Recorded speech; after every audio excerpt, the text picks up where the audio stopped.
Hola a todos, mi nombre es Vladimir Valiente. Quiero darles una cordial bienvenida al programa Fuentes de Vida Eterna. Queremos saludar a todas las personas que se conectan con nosotros a través de las redes sociales, a través de YouTube, Twitter y Facebook. Queremos también dar un saludo especial a todos aquellos que nos sintonizan a través de Olam 7 Internacional y también a aquellas personas que nos sintonizan desde Los Ángeles, California, a través de Olam Metro. Sean todos muy bienvenidos a su programa Fuentes de Vida Eterna. Tomemos nuestras Biblias y preparémonos para meditar en la palabra de Dios. Hoy continuamos con nuestra historia, nuestro estudio de la vida del patriarca Jacob.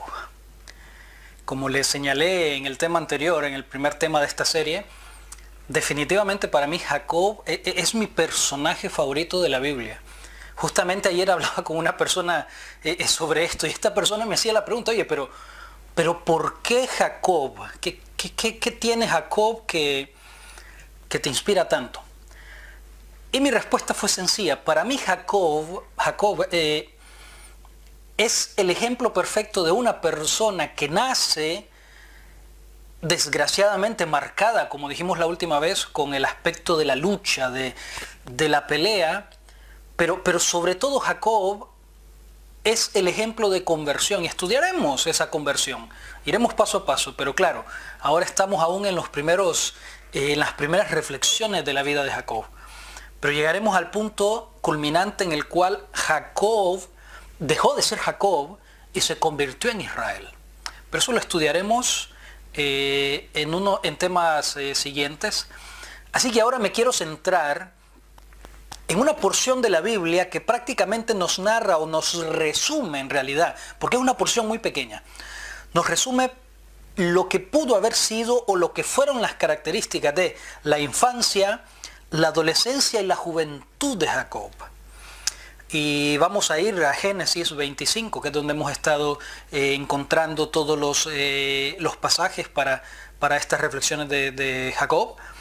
Y estaremos leyendo a partir del versículo 27. Prácticamente leeremos lo que es la última porción del capítulo, donde se hace un resumen, muy resumido, esta parte de la vida de Jacob. Pero encontraremos cosas preciosas en esta ocasión, para cada uno de nosotros. Ok, Génesis capítulo 25, verso 27. Leo para ustedes, como de costumbre, según la Reina Valera de 1995. Crecieron los niños, y luego de esta introducción el pasaje nos da diferencias de los niños. Esaú fue diestro en la casa, hombre de campo, pero Jacob era hombre tranquilo que habitaba en tiendas. Normal, los niños empiezan a crecer. Y a medida que van creciendo, es posible ver diferentes características, es posible empezar a ver cómo se desarrolla su carácter, es posible empezar a ver ya ciertas cosas que vislumbran, que nos dirán cómo será la vida adulta de estos niños. Y eso se resume en una frase: crecieron los niños. Imagínense qué tremendo. Pero luego de ese crecieron los niños, ya se ve una marcada diferencia en cada una de las características que tenían estos hijos. Y recordemos, eran gemelos. Estuvieron 9 meses en el vientre de su madre. O sea, tenían tal vez todas las características a su alrededor como para tener muchas similitudes. Pero en cambio, el versículo nos muestra marcadas diferencias. Y entonces vemos que Esaú desarrolló un carácter muy dado al campo. Pero no solamente al campo. Porque miren que se especifica que no era solo que le gustaba salir, hacer paseos, hacer caminatas por la montaña, no, por el campo, no era solo esto, no. A Esaú le gustaba estar en el campo. Esaú era un hombre del campo porque primordialmente, nos dice el pasaje, le gustaba la caza. Y aquí tenemos que marcar un detalle: la caza. Obviamente la caza implica el hecho de matar, de quitar la vida. Y entonces ya desde aquí podemos ver que Esaú, al menos en su mente, una parte de su carácter, de alguna manera estaba relacionado con el quitar la vida. Y bueno, esto tal vez desde muy pequeño empezó a desarrollarlo. Actualmente en el mundo, nosotros sabemos, hay una cantidad sorprendente de animales que han desaparecido, hay especies que se han extinguido completamente por la caza continua que se realiza, por la continua cacería que el ser humano realiza. Y esto obviamente incluye un espíritu, un deseo de quitar la vida, un deseo de ir contra un ser que de alguna manera puede ser inferior a nosotros. Nosotros tenemos, el ser humano, el que caza, tiene la superioridad de las armas. Entonces, la caza significa ir sobre un ser que no puede defenderse de mí y quitarle la vida. Incluso significa, porque miren que el pasaje nos dice, le gustaba la caza y obviamente la caza en el campo. Entonces significa que tú vas al hábitat de este animal, vas a su medio ambiente, vas a su hogar donde él se siente seguro. Prácticamente entras ahí y con tus armas, con tu destreza, el ser humano, que es un ser obviamente mentalmente desarrollado con respecto a los animales, el ser humano utiliza esa destreza para quitar la vida en el acto de la caza. No podemos olvidar que cuando Dios creó a Adán, al ser humano, y lo puso a cargo de la creación de los seres vivos, de los animales, obviamente el propósito de Dios no era que el ser humano desarrollara la caza. El propósito de Dios no era que el ser humano quitase la vida a los animales. Así que esto es algo que va contra el propósito del ser humano, contra el propósito primordial, porque el propósito primordial del ser humano era cuidar la creación, era proteger la creación y por supuesto proteger a los animales de la creación. Así que vemos que Esaú desarrolla ese sentimiento, ese espíritu, quitar la vida. Mientras tanto, claro, el texto hace un contraste entre Esaú y Jacob. Mientras Esaú desarrolla esta afición por la caza, Jacob, y al menos la versión Reina Valera 95 dice, era un hombre tranquilo que habitaba en tiendas. Ok, aquí yo quiero hacer un paréntesis sobre tranquilo, porque esta es una palabra, de hecho, al hacer este tema, al preparar este tema, esta reflexión, revisé algunas versiones diferentes de la Biblia y me llama la atención que Reina Valera 95 diga tranquilo para referirse a Jacob. Porque fíjense, por ejemplo, por decir algunas versiones diferentes que hablan sobre este pasaje o que presentan este pasaje, tenemos la Biblia de Jerusalén, es una Biblia muy conocida, una Biblia muy popular dentro del ámbito académico. La Biblia de Jerusalén no tiene la palabra tranquilo, no aparece, simplemente dice que Jacob era un hombre de tienda. Basta. La Reina, por ejemplo, la Nueva Versión Internacional sí tiene la palabra tranquilo. Hay otras versiones de la Biblia que dicen que era casero. No dicen ni tranquilo ni quieto, era casero simplemente. La Dios habla hoy también presenta la palabra tranquilo. Tenemos, por ejemplo, para hablar un poco sobre otros idiomas, en francés y en italiano hay versiones diferentes que lo presentan como un hombre simple. Y ya tenemos aquí un cambio, ya no es tranquilo, sino que es un hombre simple. Claro, esto en francés y en italiano.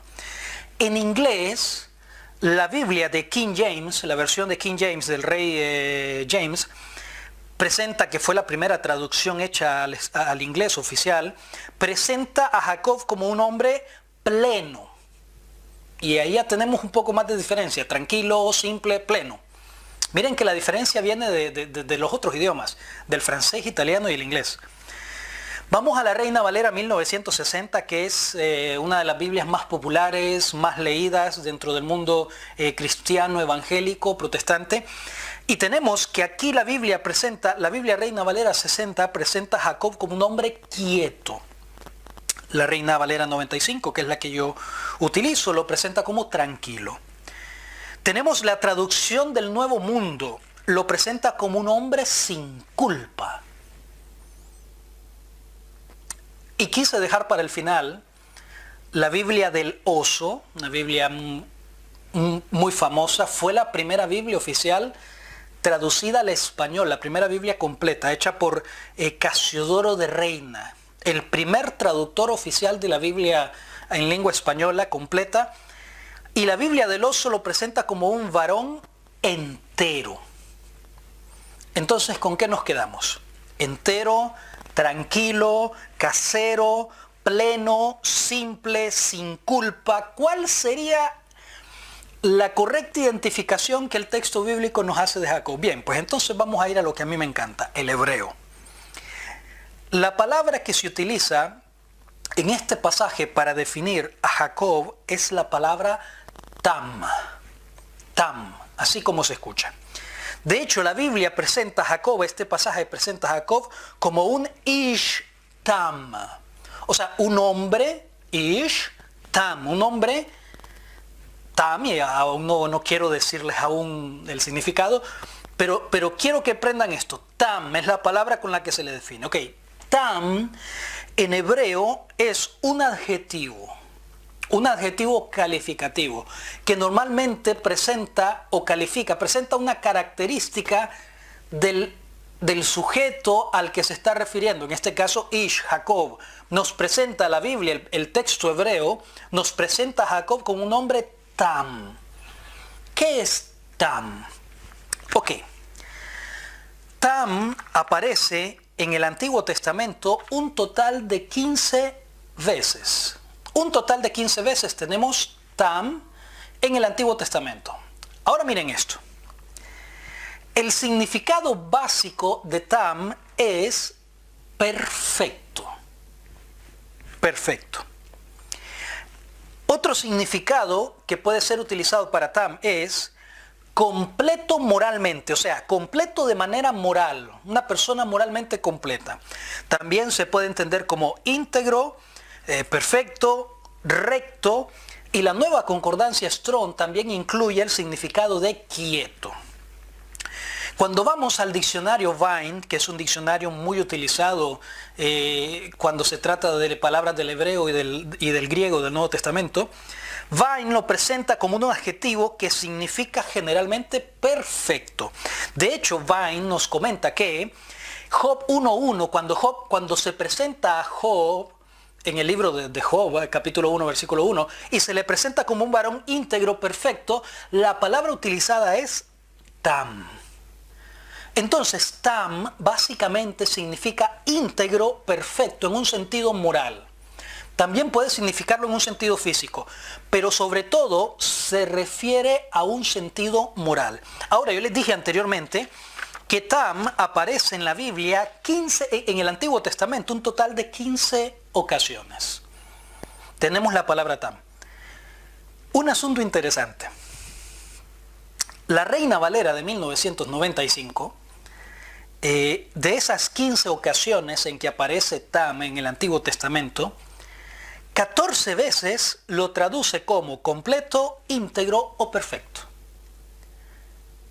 O sea, de las 15 veces que está en el Antiguo Testamento, tam, la Reina Valera 1995, de esas 15 veces, 14 veces sobre 15, lo traduce como completo, íntegro y perfecto. Solamente la única que hace falta, la única ocasión, únicamente cuando se refiere a Jacob, lo traduce como quieto. Quieto o, como dice acá la versión que yo tengo, tranquilo. Entonces, ¿por qué este cambio? Yo no quiero criticar a los traductores de la Reina Valera de 1995, pero tengo que señalar que 3 veces en la Biblia aparece la frase ish tam. Y siempre de esas 3, 2 veces es traducido como un varón perfecto, un hombre íntegro o perfecto. Únicamente cuando se refiere a Jacob se le presenta como un hombre tranquilo. Pero basado en el hebreo podemos decir que aquí la palabra que realmente está tratando de identificar, o sea, la manera en que se está tratando de identificar a Jacob, no es como tranquilo, sino más bien se le está tratando de identificar como un hombre completo, como un hombre íntegro, como un hombre perfecto. A ver, la última vez dedicamos tiempo a decir que Jacob era un hombre que amaba la lucha, un hombre que le gustaba luchar, que su nombre tenía una gran cantidad de significaciones negativas. Y de hecho los que conocemos la historia de Jacob sabemos que luego, de hecho hoy voy a hablar, ahora más adelante hablaré de eso, hizo algunas cosas que no lo presentan tan íntegro. Sí, es cierto, pero yo no tengo que ser fiel al texto y tengo que decirles a ustedes que la Biblia presenta este pasaje de Génesis 25-27, presenta a Jacob como un hombre íntegro y perfecto. La parte tranquilo y quieto no entra muy bien realmente en el concepto o en el contexto. Ahora bien, esto lo vamos a entender ahora a continuación. El versículo 28 nos dice que Isaac, lamentablemente nos dice que hubo un momento en el que la familia o los padres de la familia tomaron un preferitismo hacia los hijos, hacia uno de los hijos. Isaac amó a Esaú porque, al menos dice la Biblia, porque comía de la casa de él. Mientras que Rebeca, la madre, amó a Jacob. Y miren que es interesante que el versículo no nos dice cuál era la razón por la que Rebeca amaba más a Jacob que a Esaú. Y no quiere decir que, aquí hay que decir algunas cosas, hay que aclarar algunas cosas. No quiere decir que Isaac no amara a Jacob. Simplemente nos dice que sentía más amor o sentía una preferencia hacia Esaú. Y tampoco se nos dice que Rebeca no amara a Esaú. No, Rebeca amaba a Esaú. Pero simplemente Rebeca tenía una preferencia, tenía un preferitismo hacia su hijo menor Jacob. Y ya de por sí es un error que los padres tengan preferitismos, tengan que escojan el preferir o el beneficiar o querer más a un hijo que a otro. Ya es un error. De hecho, este error llevó a muchos conflictos en esta familia. Muchos conflictos se dieron por este sentimiento. Pero es importante que entendamos por qué se daba este sentimiento, sobre todo el de Rebeca, porque como les dije anteriormente, el versículo 28 al final no nos dice cuál era la razón por la cual Rebeca amaba más a Jacob. Se nos dice por qué Isaac amaba a Esaú. Y entonces, ¿cuál era la razón? Yo me atrevo a proponer algo en este momento a todos ustedes. La razón por la que Rebeca amaba más a Jacob era porque Rebeca estaba consciente de la identificación que se le hacía a Jacob en el versículo anterior. Rebeca, que había visto el desarrollo de los dos hijos, Rebeca había identificado a su hijo menor Jacob como un hombre íntegro, un hombre perfecto, un hombre tam. Y esto había desarrollado en Rebeca el sentimiento de darse cuenta que su hijo menor tenía características que lo preparaban más para el futuro que tendría esta familia. Recordemos que había una promesa sobre estos dos hijos. Los dos se convertirían en una nación. Pero Jacob, había prometido Dios que Jacob se convertiría en una nación superior. Y no solo eso, recordemos que también estos hijos serían los beneficiarios, ellos serían los depositarios de la promesa que Dios había hecho a Abraham y también hecha a Isaac. Y esta promesa debería pasar a uno de estos dos hijos. Y Rebeca, la madre, había logrado ver que Jacob, un hombre tam, un hombre íntegro, tenía características que lo preparaban más para ese futuro glorioso, para ese futuro de convertirse en una nación, para ese futuro de ser bendición para el mundo. Rebeca al considerar a sus dos hijos, como dije anteriormente, no es que no amara a Esaú, nada de esto. Rebeca amaba a sus dos hijos por igual. Pero lo que el pasaje nos está diciendo era que Rebeca había reconocido en Jacob las características correctas para ser el siguiente en la línea de los patriarcas. El siguiente y el que recibiría las bendiciones de Dios para convertirse en una nación. De hecho, ¿por qué Rebeca tuvo la capacidad de ver esto?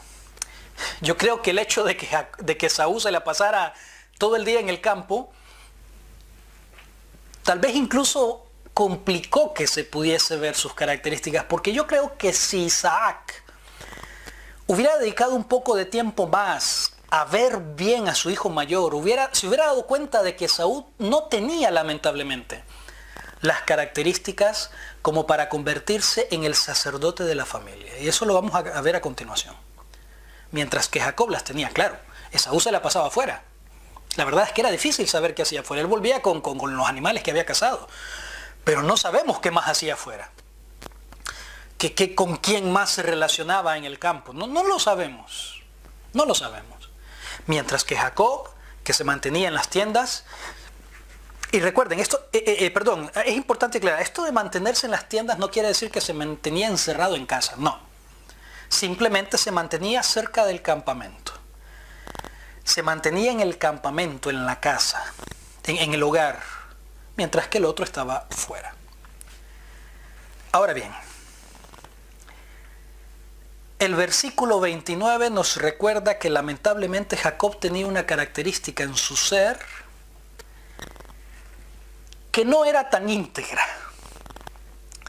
El versículo 29 nos dice que Jacob guisó un potaje.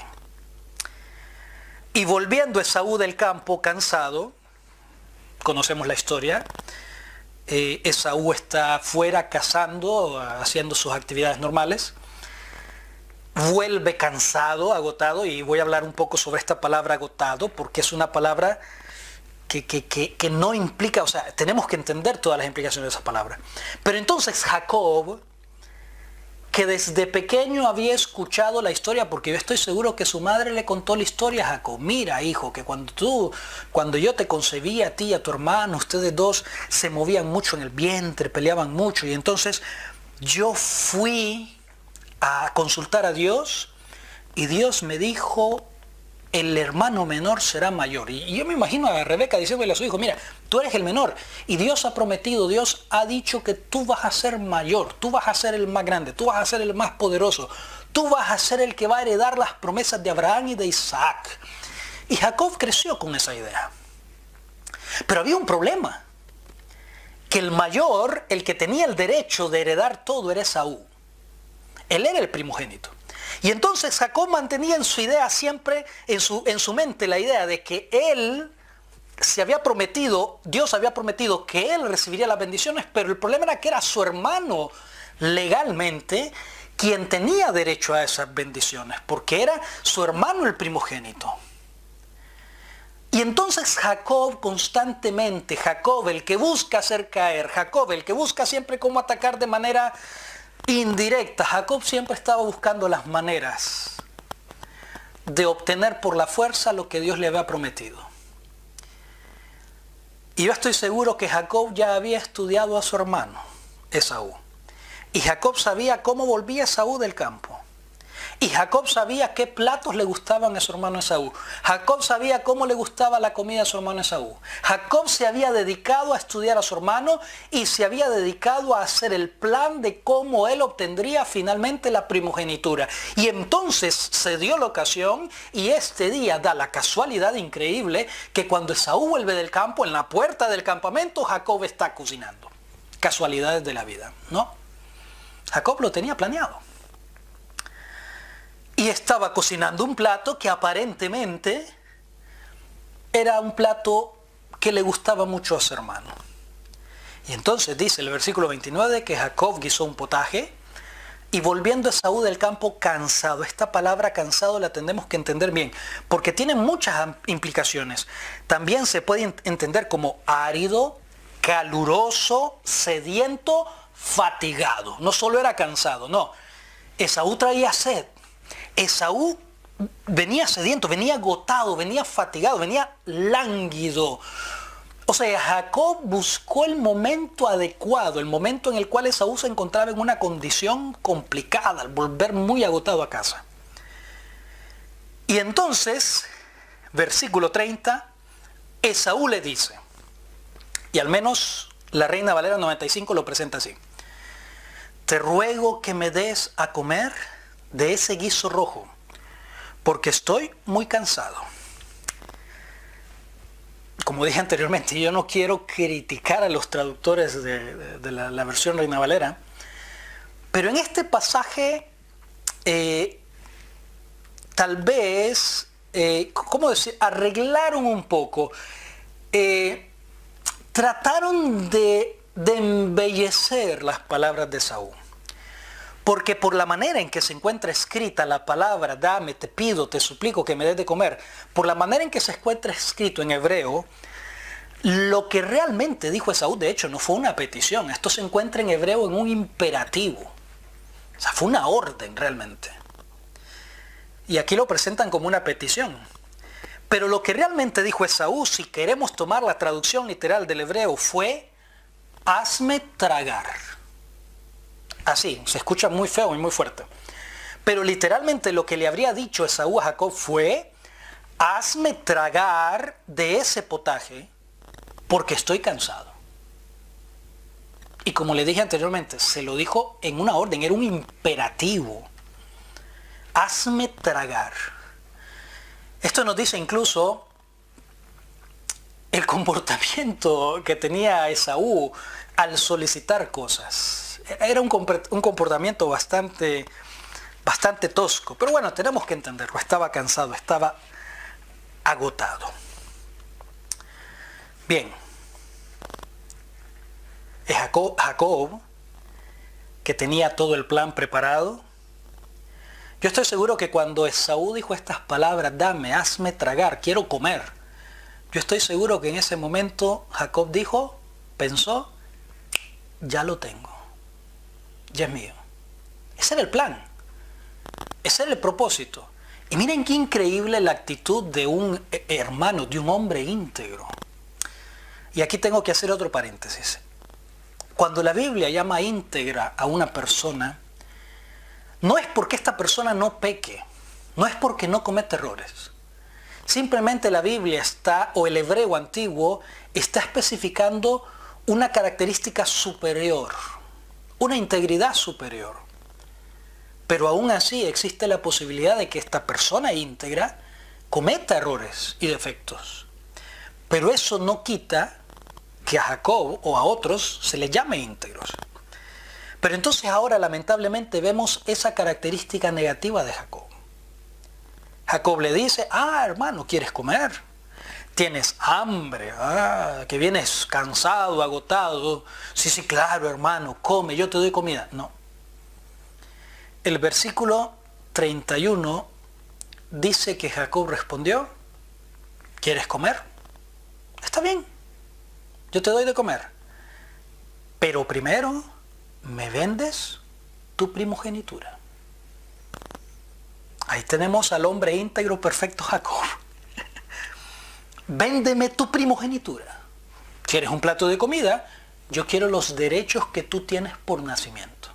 Quiero tu herencia, quiero eso que te posee. Y yo, por lo menos, Jacob pensó así, yo lo considero mal, injusto, que tú tengas derecho a eso, porque la promesa es que yo seré más grande, y no es justo que tú, por ser el primogénito, por haber nacido primero, porque te me escapaste por un momento mientras nacíamos, no es justo que tú vayas a recibir todo eso. Eso lo quiero yo. Así que, ¿quieres comida? Yo te doy comida. Véndeme tu primogenitura.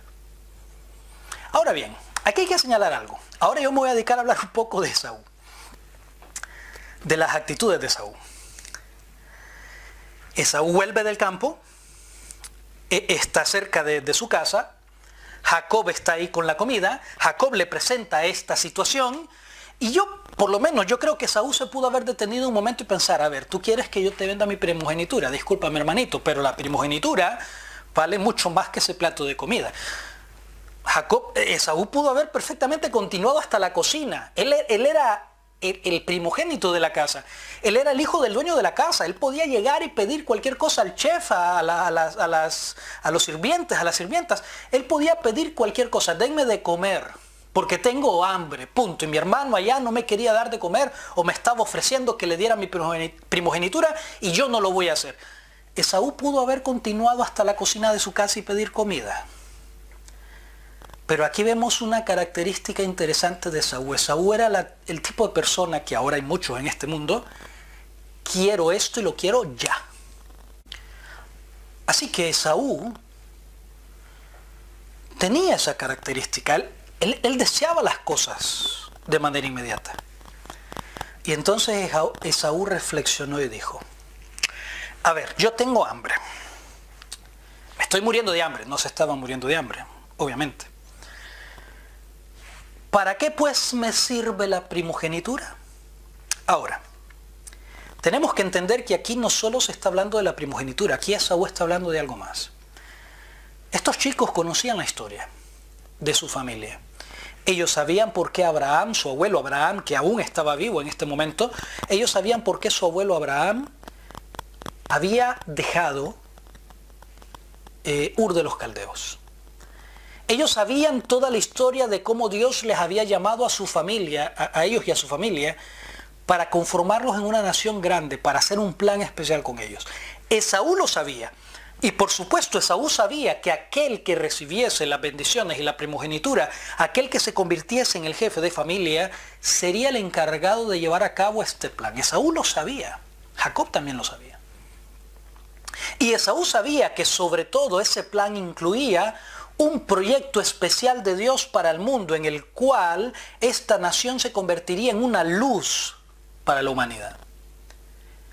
Y en estas palabras de Esaú tenemos que entender que cuando Esaú dice yo para qué quiero la primogenitura, se está refiriendo también a todas esas cosas. Y Esaú se detuvo a reflexionar, consideró y él dijo todas esas bendiciones, todas esas promesas, todo ese plan, todo ese proyecto, a final de cuentas yo me muero. Yo no es que voy a vivir siempre. ¿A mí qué me importa esas promesas? A mí no me interesan estas bendiciones. A mí eso no me interesa. Yo ahora quiero comer. Imagínense el deseo de satisfacer o la necesidad de satisfacer los deseos por sobre un bien mayor. Y entonces Jacob le dice, ok, está bien, júralo. Fíjense, Jacob no satisfecho, júralo. Yo espero que Jacob haya sido un chef de primera, un chef de calidad, un cocinero de calidad, porque para Esaú vender lo que vendió por un plato, por una sopa de fideos, de lentejas, no sabemos de qué fue exactamente. Yo creo que Jacob definitivamente tenía que hacer una comida deliciosa. Y bueno, el versículo 33 dice que entonces Esaú juró y vendió la primogenitura. El versículo 34 es interesante porque el versículo 34 nos muestra, el versículo 34 se centra sobre todo en Esaú. Yo finalizaré este tema hoy hablando sobre todo de Esaú. Porque nos presenta las acciones que Esaú realizó. Y de hecho es interesante porque ahora lo escucharán. El 34 dice, de Génesis capítulo 25, entonces Jacob dio a Esaú pan y del guisado de las lentejas. Y miren qué interesante. Al menos en esta versión no está traducido de manera adecuada. Porque las acciones que Esaú realizó deberían leerse de esta manera. Y él comió, y bebió, y se levantó, y se fue, y menospreció. Si tal vez alguna profesora o profesor de gramática me está escuchando, mi esposa que es gramática, filóloga, se darán cuenta de que hay un error en lo que yo acabo de decir. Porque de hecho no es correcto gramaticalmente decir y. Debería haber coma. Él comió, coma, bebió, coma, se levantó, coma, se fue, coma. Pero en el hebreo, en el texto hebreo original, Este pasaje está escrito con I. Y comió, y bebió, y se levantó, y se fue, y menospreció. Y esto nos dice al menos dos cosas importantes sobre Esaú. Número uno, Esaú era el tipo de persona que no meditaba en sus acciones. Actuaba y punto. Y actuaba en serie. Y se comió, y se levantó, y bebió. Y hago, y luego ya veremos lo que sucede. Esaú, al menos la manera en que se dan estas acciones secuenciales de Esaú, nos dice que Esaú no se detuvo en ningún momento a reflexionar de manera adecuada, a meditar en las consecuencias de sus acciones. Y tenemos que tener mucho cuidado con esto. Porque este es un llamado de atención para todos nosotros. A no actuar como Esaú, a no actuar de manera... Yo en una ocasión hice un tema cuando aún era pastor en Panamá. Y recuerdo que yo presenté este tema y dije, Esaú es el primero de la generación rápida y furiosa, la generación que quiere las cosas ya y que cuando no lo obtiene ya se molesta. Esaú actuaba así, sin pensar, rápido siempre, rápido, actuando. Ya habrá tiempo luego para pensar. Segunda cosa importante que este pasaje nos presenta sobre Esaú, la última acción de Esaú. Miren que la última acción del pasaje de Esaú es menosprecio. Y la palabra menospreciar es interesante. Porque la palabra menospreciar no solo significa menosprecio, significa también desechar. Significa tener algo en poca estima. Significa considerar algo de manera pequeña, considerar algo como poco o incluso de manera vil. Recordemos, yo lo dije anteriormente, que aquí no solamente estaba en juego la primogenitura. Estaban en juego las bendiciones que Abraham e Isaac habían recibido. Pues Esaú tomó todo eso y lo consideró poco. Todas las bendiciones de Dios, las promesas de Dios, la posibilidad de convertirse en una nación que traería bendición al mundo. Esaú tomó todo eso y dijo, esto no vale nada.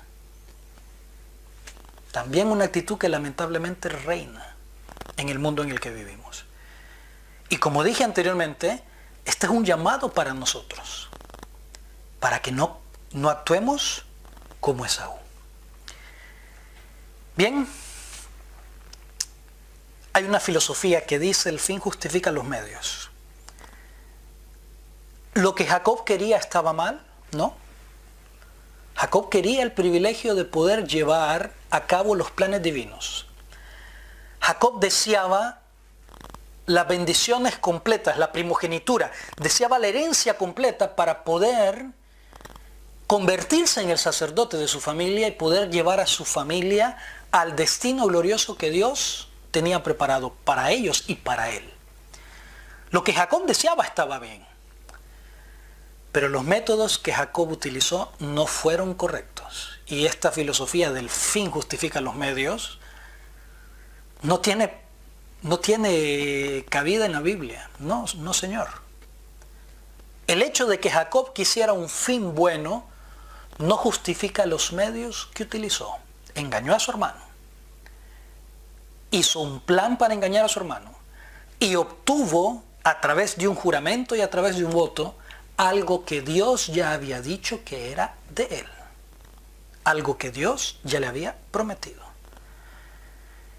Pero quiero finalizar diciendo esto. Qué tremendo es que aún inclusive con estas acciones y otras acciones que Jacob cometió en el futuro, la Biblia lo considera un hombre tam, un hombre íntegro. Quizás porque a pesar de sus errores y sus defectos, Jacob buscaba un bien mayor. Tal vez ese es el punto que la Biblia nos quiere decir. Y miren que el hecho de que Jacob se mantuviera en las tiendas, esto es importante también saberlo. Si Jacob se mantenía en las tiendas y Esaú se mantenía fuera, ¿cuál era el hijo que administraba las cosas del hogar? ¿Cuál era el hijo que estaba llevando adelante la familia? Si Jacob se mantenía en el hogar mientras Esaú paseaba por los campos, Obviamente era Jacob aquel que ya estaba administrando el hogar. Pero el problema era que, aunque Jacob ya estaba administrando el hogar y Jacob estaba aprendiendo la manera de guiar a su familia, el derecho era de otro. Y Jacob buscó por todos los medios obtener ese derecho. El fin justifica los medios. Como les dije anteriormente, esta filosofía no tiene cabida en la Biblia. Y así es como finalizamos hoy viendo a Jacob, como alguien que falló, que se equivocó. Y lamentablemente la historia nos dice que aún cometió muchos más errores. Pero eso lo veremos en nuestro siguiente programa. Que Dios les bendiga. Fue un placer compartir con ustedes estas reflexiones. Y nos veremos en el próximo programa de Fuentes de Vida Eterna.